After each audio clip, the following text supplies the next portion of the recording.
الحمدللہ وحدہ والصلاة والسلام علی من لا نبی بعدہ اما بعد فاعوذ باللہ من الشیطان الرجیم بسم اللہ الرحمن الرحیم وَلَقَدْ زَيَّنَّا السَّمَاءَ الدُّنْيَا بِمَصَابِيحَ وَجَعَلْنَاهَا رُجُومًا لِلشَّيَاطِينِ وَأَعْتَدْنَا لَهُمْ عَذَابَ السَّعِيرِ۔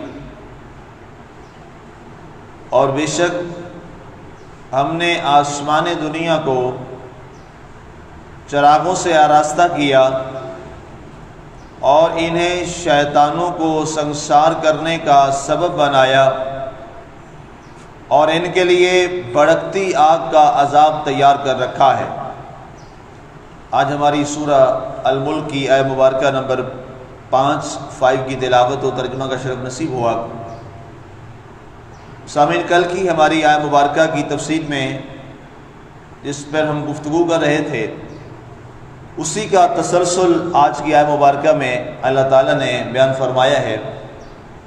جیسے میں نے کل عرض کیا تھا کہ اللہ تعالیٰ نے ارشاد فرمایا کہ اے لوگو، میں نے جیسے 7 آسمانوں کو طبق در طبق پیدا کیا ہے، تم اس پہ غور و خوض کرو اور تمہاری نظر لوٹ کر دوبارہ تمہاری طرف واپس آئے گی اللہ کا نظام دیکھ کر۔ اس کے بعد فرمایا وَلَقَدْ زَيَّنَّا السَّمَاءَ الدُّنْيَا، اے لوگو اس پر بھی غور و خوض کرو کہ تحقیق قسم ہے ہم نے آسمان دنیا کو چراغوں سے سجا دیا۔ آسمان دنیا سے مراد یہ پہلا آسمان ہے، اسے آسمان دنیا کہا جاتا ہے۔ اللہ تعالیٰ نے فرمایا کہ یہ جو آسمان دنیا تمہیں جو نظر آتا ہے، یہ پہلا آسمان، فرمایا اس کو ہم نے کئی چراغوں سے روشن اور آراستہ کر دیا ہے، سجا دیا ہے۔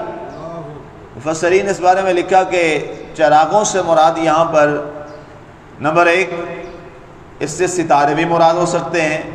اللہ تعالیٰ فرماتا ہے کہ ہم نے اس آسمان دنیا کو ستاروں کے ساتھ مزین کر دیا۔ ہم جو اتنے چمکتے دمکتے ستارے دیکھتے ہیں گویا یہ چراغ ہیں، یہ روشنی ہے۔ ایک قسم یہ بھی مراد لیا جاتا ہے۔ بعض مفسرین نے فرمایا کہ وَلَقَدْ زَيَّنَّا السَّمَاءَ الدُّنْيَا بِمَصَابِيحَ سے مراد سورج اور چاند ہے، چونکہ سورج اور چاند بھی یہ ستارے ہیں۔ سائنس آج ہماری ثابت کر رہی ہے کہ سورج اور چاند جو ہے یہ کیا ہے، دیز آر سٹارز۔ یہ فزکس کے لوگ جو ہیں اس پر تحقیق کر چکے ہیں پوری دنیا کے اندر کہ سورج بھی ایک ستارہ ہے اور چاند بھی ایک ستارہ ہے۔ یہ دنیا آج تحقیق کر کے اس بات تک پہنچ چکی ہے۔ تو اللہ تعالیٰ نے فرمایا وَلَقَدْ زَيَّنَّا السَّمَاءَ الدُّنْيَا بِمَصَابِيحَ، جمع ہے کہ ہم نے آسمان دنیا کو سورج اور چاند کے ساتھ سجا دیا ہے۔ جب سورج آتا ہے تو پھر بھی یہ چمک رہا ہے اور جب چاند آتا ہے تو پھر بھی آسمان کے اندر یہ روشن چراغ بن کے ہمارے نگاہوں میں ہوتا ہے۔ وَلَقَدْ زَيَّنَّا السَّمَاءَ الدُّنْيَا بِمَصَابِيحَ۔ اور ایک اور اس کی وضاحت میں مفسرین نے یہ قول بھی نقل کیا، انہوں نے فرمایا کہ ہم نے آسمان دنیا کو چراغوں سے روشن کیا، اس سے مراد یہ ہے کہ بہت سارے ایسے ذرے ہیں، ایسے ایٹم ہیں اور ایسے ذرات ہیں جو آسمان سے نیچے ان کا وجود ہے اور وہ بعض دفعہ اس سسٹم میں چلتے ہوئے وہ آپس میں ٹکراتے ہیں، آپس میں رگڑ کھاتے ہیں، اور جب وہ رگڑ کھاتے ہیں ٹکراتے ہیں تو ان پتھروں کے 2 مختلف پتھر جو ہیں ان قوتوں کی جب آپس میں ایسی ٹکر ہوتی ہے تو اس سے روشنی نکلتی ہے۔ تو اس روشنی اور چمک کو اللہ نے فرمایا وَلَقَدْ زَيَّنَّا السَّمَاءَ الدُّنْيَا بِمَصَابِيحَ، ہم نے آسمان دنیا کو ان چنگاریوں کے ساتھ پورے آسمان دنیا کو ہم نے روشن کر رکھا۔ اور ایک اور قول جو بیان کیا جاتا ہے، آپ نے بھی کبھی غور کیا ہوگا کہ ہم اگر آسمان کی طرف دیکھیں تو بعض دفعہ ہمیں ایسا لگتا ہے کہ جیسے ایک روشنی آئی اور ایسے ٹوٹی اور اس کے بعد وہ ختم ہو گئی۔ بعض لوگوں نے کہا کہ یہ ستارے ٹوٹتے ہیں آسمان سے، لیکن یہ ستارہ نہیں ٹوٹتا۔ ستارہ تو اپنے وجود کے ساتھ وہاں موجود ہوتا ہے، یہ ستارہ نہیں ٹوٹتا۔ عام مشہور یہ ہے لوگوں میں کہ یہ ستارہ ٹوٹا ہے، وہ ستارہ نہیں ہوتا، حالانکہ وہ ایک پتھر ہوتا ہے اس کی رگڑ بڑھتی ہے اور اس سے روشنی نکلتی ہے۔ اور آغاز میں یہ تھا کہ یہ جو پرانے زمانہ میں جو کاہن تھے، خاص طور پہ جو اہل کتاب یعنی عیسائی اور یہودیوں میں جو کاہن ہوتے تھے، وہ کیا کرتے تھے کہ کچھ شیاطین جو ہیں پہلے وہ فرشتوں تک شیطان جو ابلیس ہے اس کی رسائی تھی۔ ابلیس جو ہے وہ اللہ کے جبر سے نکالا گیا، تو اس کے بعد وہ کیا کرتا کہ وہ اوپر جاتا جہاں ملائکہ موجود ہوتے تھے، تو ملائکہ کی وہ کچھ نہ کچھ باتیں سنتا اور آ کر اپنے کاہنوں کو بتاتا، اور کاہن اس کی جب پریڈکشن کرتے، جب اس کی پیشین گوئی کرتے، تو لوگ کہتے کہ یہ جو کاہن ہے اس نے جو بات کی ہے بالکل وہ سچ ثابت ہوئی ہے، جیسے اس نے ایک پیشین گوئی کی تھی ویسے ہی یہ کام ہو گیا ہے۔ لیکن جب آقا کریم علیہ الصلوۃ والسلام تشریف لائے، آپ کے اور میرے پیارے نبی صلی اللہ علیہ وآلہ وسلم تشریف لائے، تو اس کے بعد شیطان کا وہاں تک جانا جو ہے وہ بھی بند کر دیا گیا۔ اب کاہنوں کے پاس جو خبریں وہ آتی تھیں، اور اسلام میں یہ جادوگروں اور کاہنوں کے بارے میں بڑی سختی آئی۔ اللہ کے نبی صلی اللہ علیہ وسلم نے فرمایا خبردار ان کے پاس مت جایا کرو، جادوگروں کے پاس مت جایا کرو۔ اللہ تعالیٰ نے جب تمہیں سورۃ فلق اور سورۃ ناس عطا فرما دی ہے، اس کے بعد ان کے پاس جانے والے پر اللہ کی لعنت ہے۔ افسوس کہ ہمارے مسلمان آج بھی عیسائیوں کے پاس چلے جاتے ہیں۔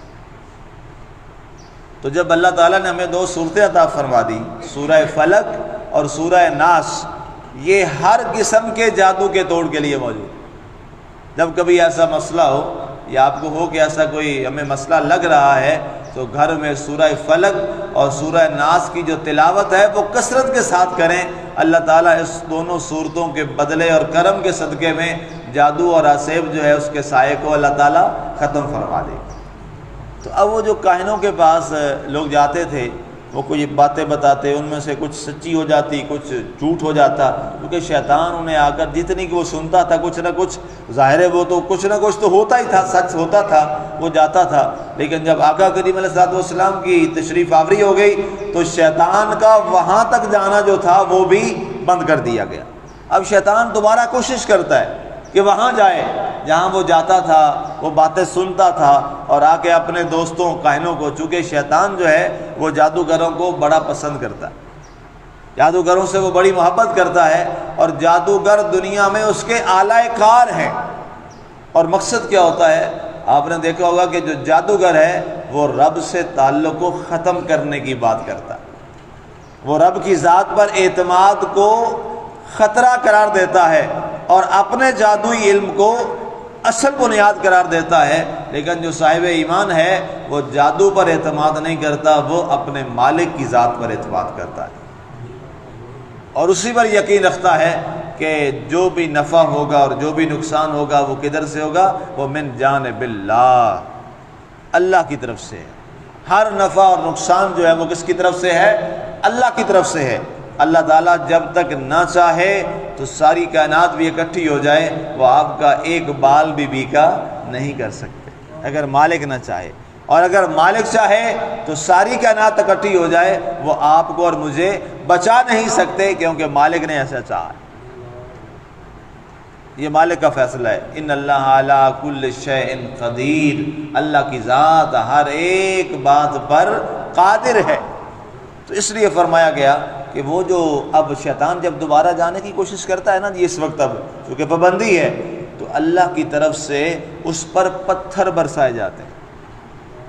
جب شیطان اب جانے کی کوشش کرتا ہے تو اس پر وہ جو پتھر برستا ہے، اس پتھر کی وہ جو روشنی ہوتی ہے، تو بعض لوگوں نے اسے سمجھ لیا کہ یہ ستارہ ٹوٹتا ہے، حالانکہ وہ ستارہ نہیں ہے، وہ شیطان پر اللہ کی طرف سے وہ پتھر جو ہے وہ سزا کے طور پہ پھینکا جاتا ہے، اور اس کے بعد فوری طور پہ جو ہے شیطان وہ نیچے آ جاتا ہے۔ اس لیے مفسرین نے لکھا ہے کہ جب آسمان میں آپ وہ والی روشنی دیکھیں جس کو ہم ٹوٹتا ہوا ستارہ کہتے ہیں، عام لوگ کہتے تھے، تو اس وقت پڑھا کریں لا حول ولا قوت الا باللہ العلی العظیم، کیونکہ اس وقت شیطان کے سر میں وہ پتھر جو ہے وہ مارا جاتا ہے۔ تو یہ جتنے میں نے اقوال 5-6 بیان کیے ہیں، یہ سارے اقوال جو ہے مفسرین لکھے ہیں وَلَقَدْ زَيَّنَّا السَّمَاءَ الدُّنْيَا بِمَصَابِيحَ، اور تحقیق قسم ہے ہم نے آسمان دنیا کو چمکتے اور دمکتے چراغوں کے ساتھ روشن اور آراستہ فرما دیا۔ اللہ اکبر۔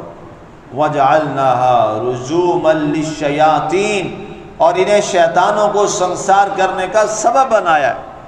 جو اگلے الفاظ ہیں قرآن پاک کے کہ ہم نے انہیں سبب بنایا، ذریعہ بنایا کہ شیطانوں کو ہم پتھر ماریں اور انہیں دوبارہ اس جگہ پہ نہ جانے دیا جائے، اور آقا کے زمانے کے بعد، آپ کی آمد کے بعد مکمل اب شیطانوں پر بین ہے، وہ وہاں نہیں جا سکتے، اور لہٰذا اب کاہن جو بھی کہتے ہیں وہ جھوٹ کہتے ہیں اور ناجائز کہتے ہیں۔ اس سے یہ ثابت ہو گیا۔ وَأَعْتَدْنَا لَهُمْ عَذَابَ السَّعِيرِ، اور ان کے لیے بھڑکتی آگ کا عذاب تیار کر رکھا ہے۔ شیطان کے لیے، وہ شیطان جس کو کنکریاں پڑتی ہیں، پتھر پڑتے ہیں، اللہ فرماتا ہے اس شیطان کے لیے ہم نے آگ، بھڑکتی ہوئی آگ کا عذاب تیار کر رکھا ہے، اور نیچے کاہن جو شیطان کے حصہ دار اور شراکت دار ہیں اور جو جادوگر ہیں اور جادو کا کام کرتے ہیں، اللہ تعالیٰ فرماتا ہے ہم نے ان کے لیے بھی آگ کا عذاب تیار کر رکھا۔ اللہ اکبر، استغفر اللہ۔ اور جادوگر کے بارے میں دنیا کے اندر جو یہ کام کرتے ہیں، چاہے وہ جو بھی ہے، مسلمان ہے یا غیر مسلم، بہت سارے مسلمان اب اس کا شکار ہو گئے ہیں، اللہ تعالیٰ معاف فرمائے، اللہ معاف فرمائے اور اللہ انہیں ہدایت دے۔ یہاں تک فقہاء نے لکھا ہے کہ جو مسلمان جادوگر ہے اور یہ بد عملی والا یہ کام کرتا ہے، اس کا جنازہ نہ کیا جائے۔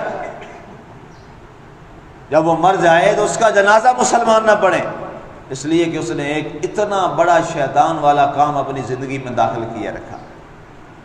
اور آج ہمارے کئی مسلمان یہ کام کرتے ہیں، کرواتے ہیں، اور اللہ کے نبی صلی اللہ علیہ وسلم نے اس عورت، خاص طور پہ عورت اور اس مرد کے لیے فرمایا آگ ہے ان کے لیے، وہ جہنم میں جائیں گے جو اپنے کسی مسلمان بھائی پر جادو کرتے،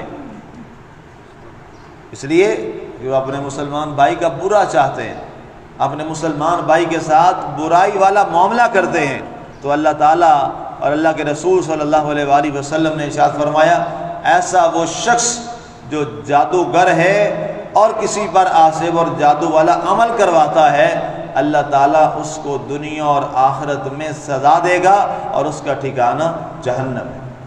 اور اللہ نے فرمایا عذاب السعیر، بھڑکتی ہوئی آگ جو ہے وہ اس کا مقدر بنے گی۔ اللہ تعالیٰ ہمیں اس طرح کے ہر قسم کے برے اعمال سے محفوظ رکھے، اور ہمارا مالک ہمیں اس راستے پر قائم رکھے جس سے وہ راضی ہو اور اس کا محبوب ہم سے راضی ہو۔ آمین۔ وما علینا الا البلاغ المبین۔